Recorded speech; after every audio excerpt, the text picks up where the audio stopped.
नमस्कार मित्रांनो, महाराष्ट्र शासन निर्णय या यूट्यूब चॅनलमध्ये मी आपले सर्वांचे पुन्हा एकदा स्वागत करतो।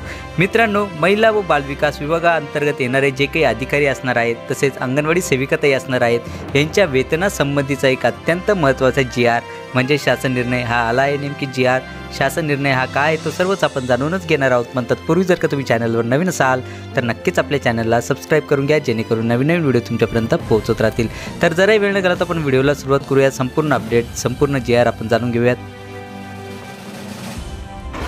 सन 2024 ते 25 या आर्थिक वर्षाकरिता एकात्मिक बालविकास सेवा योजनेअंतर्गत कार्यरत अधिकारी कर्मचारी यांचे वेतन अदा करण्यासाठी निधी वितरित करण्याबाबतचा हा जो काही आहे तो शासन निर्णय आला आहे। आपण या ठिकाणी पाहू शकता, महाराष्ट्र शासन महिला व बालविकास विभाग यातर्फे हा जी.आर शासन निर्णय हा आला आहे। आपण या ठिकाणी शासन निर्णय दिनांक पाहू शकता की दिनांक 17 मे 2024 म्हणजे की आत्ताचा आलेला नवीन जी.आर आहे आणि लगेच मी तुमच्यापर्यंत हा पोहोचवत आहे। तर जराही वेळ न घालवता आपण संपूर्ण जी.आर अपडेट जाणून घेऊयात। शासन निर्णय आयुक्त एकात्मिक बालविकास सेवा योजना नवी मुंबई यांच्या अधीनस्थ एकात्मिक बालविकास सेवा योजना ही केंद्र पुरस्कृत योजना राबविण्यात येत असते। सन 2024 ते 25 या आर्थिक वर्षाकरिता मागणी क्रमांक X1 मुख्य लेखा शीर्ष 2236 पोषण आहार अंतर्गत एकात्मिक बालविकास सेवा योजनेअंतर्गत अधिकारी कर्मचारी यांचे मे 2024 व जून 2024 या महिन्याच्या वेतनाकरिता खालील विवरण पत्रातील रकाना क्रमांक 2 मधील लेखाशीर्ष उद्दिष्टाकरिता रकाना क्रमांक 6 प्रमाणे एकूण 70 कोटी इतका निधी वितरित व खर्च करण्यास या शासन निर्णयाने मान्यताही देण्यात आली आहे। म्हणजेच मित्रांनो, तुम्ही या ठिकाणी पाहू शकता की मे महिना आणि जून महिना या 2 महिन्याच्या वेतनाकरिता हा जो काही आहे 70 कोटी जो काही निधी आहे तो यासाठी हा वितरित केले जाणार आहे। त्यासाठीचाच हा शासन निर्णय आला आहे। नेमकी कुठल्या कुठल्या कर्मचाऱ्यांना हा केले जाणार आहे खाली आपण तक्त्यामध्ये दिले आहे ते सर्व आपण जाणून घेऊयात।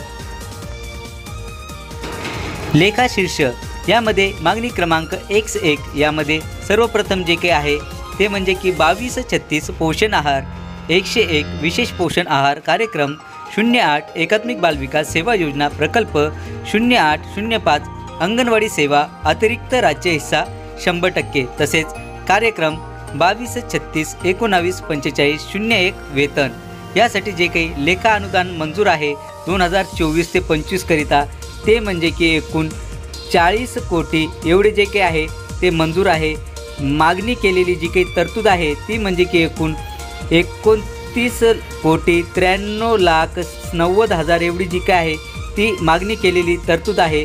आणि यापूर्वी वितरित करण्यात आलेली जी काही तरतूद आहे ती म्हणजे की 22 कोटी 50 लाख एवढी जी काही निधी आहे तो यापूर्वी हा वितरित केला गेलेला आहे। आणि प्रस्तावित वितरण जे काही आहे या शासन निर्णयाद्वारे ते म्हणजे की 17 कोटी 50 लाख एवढा जो काही आहे तो या शासन निर्णयाद्वारे हा वितरित केला जाणार आहे। चला तर खालील तक्ताही आपण समजून घेऊया, खालील जे काही अनुदान आहे ते आपण पाहूयात।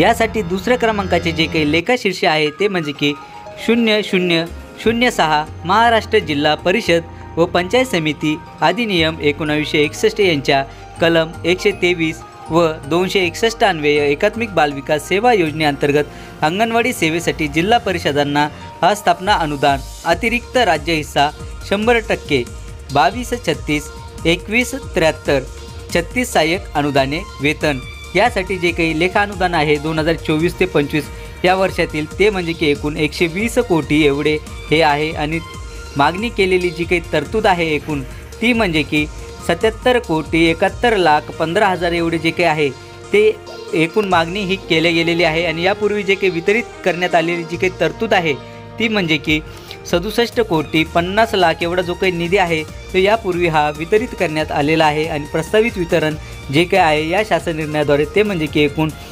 52 कोटी 50 लाख एवढे हे आहे।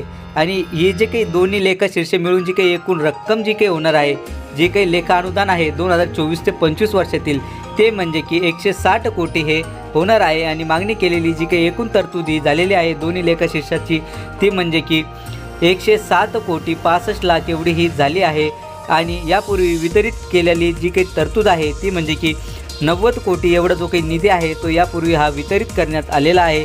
आणि या शासन निर्णयाद्वारे जो काही वितरित करावयाचा निधी आहे तो म्हणजे की एकूण 70 कोटी एवढा जो काही निधी आहे तो या शासन निर्णयाद्वारे वेतनासाठी वितरित केला जाणार आहे। चला तर यानंतरची अपडेट ही आपण सर्व जाणून घेऊयात। सदर निधीसाठी नियंत्रण अधिकारी म्हणून आयुक्त एकात्मिक बाल विकास सेवा योजना नवी मुंबई हे असतील। यांच्याकडे हा निधी सुपूर्द करण्यात येत आहे। त्यानुसार आयुक्त एकात्मिक बाल विकास सेवा योजना नवी मुंबई यांनी वित्त विभागाच्या संदर्भातील परिपत्रकामध्ये नमूद केलेल्या तपासणी सूचीतील बाबींची तसेच या संदर्भात नियोजन विभाग व वित्त विभागाने निर्गमित केलेल्या मार्गदर्शक सूचना, प्रचलित निकष, वित्तीय अधिकाराचे प्रत्यायोजन त्यांचे काटेकोरपणे पालन करावे। तसेच सदरचा शासन निर्णय हा महाराष्ट्र शासनाच्या www.maharashtra.gov.in या संकेतस्थळावर उपलब्ध करण्यात आला असून त्याचा संकेतांक आहे 2024-05-17-16-54-34-69-30 असा आहे। हा शासन निर्णय डिजिटल स्वाक्षरीने साक्षांकित करून काढण्यात आला आहे। म्हणजेच मित्रांनो, तुम्ही या ठिकाणी पाहू शकता, जर का तुम्हाला हा जो काही GR आहे, शासन निर्णय आहे, हा जर का डाउनलोड करायचा असेल तर तुम्ही महाराष्ट्र शासनाची जी काही ऑफिशियल वेबसाईट आहे www.maharashtra.gov.in या संकेतस्थळावर जाऊन हा जो काही संकेतांक आहे 2024-05-17-16-54-34-69-30 हा जो काही संकेतांक आहे हा टाकून डायरेक्टली हा जो काही GR आहे हा डाउनलोड करू शकता। आणि करायला जमला नाही तरी काही हरकत नाही, व्हिडिओच्या खाली डिस्क्रिप्शन बॉक्समध्ये मी आपल्या टेलिग्राम चॅनलची लिंक ही दिली आहे। तेथून तुम्ही याबद्दलचा GR जो काही आहे, PDF जी काही आहे ती डाउनलोड करू शकता। चला तर मित्रांनो, आशा करतो की तुम्हाला हा जो काही GR आहे, शासन निर्णय आहे, हा सर्व समजलाच असेल। असेच नवीन नवीन अपडेटेड GR शासन निर्णय घेऊन आपण तुमच्यापर्यंत पोहोचवत असतो। पण तत्पूर्वी जर का तुम्ही चॅनलवर नवीन असाल तर नक्कीच आपल्या चॅनलला सबस्क्राईब करून घ्या, जेणेकरून नवीन नवीन व्हिडिओ, नवीन नवीन GR आणि नवीन नवीन अपडेटेड जाहिरातीही तुमच्यापर्यंत पोहोचत राहतील। चला तर मित्रांनो, भेटूयात पुढच्या व्हिडिओमध्ये असंच एक नवीन अपडेटेड GR शासन निर्णय घेऊन। तोपर्यंत धन्यवाद।